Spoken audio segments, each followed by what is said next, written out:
In this video, we're going to be looking at the lateral shuffle and side skipping drills, which are great running drills to incorporate during the warm-up because we're moving laterally, so sideways. So it's great for the inner and outer thighs and also the ankle, knee and hip stability. As we know, if we go this way, we get that inversion sprain. So it really is essential to add in to any pitch-based or court-based warm-ups. So we can do a lateral shuffle and we can do quite long strides, or we can shorten them up and have it much faster.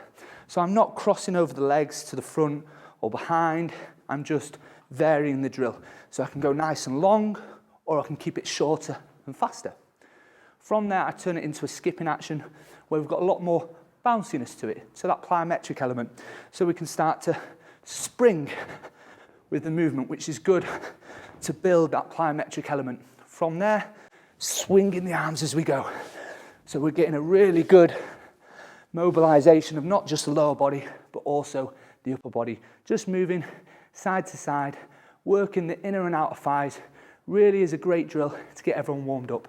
Where a lot of people go wrong when they're working back and forth is they'll move along and then they'll turn round.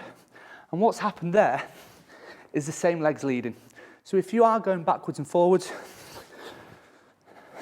stay facing the same way. So the opposite leg's leading. Or if we're doing lengths, we can change every few strides. Either way works absolutely fine.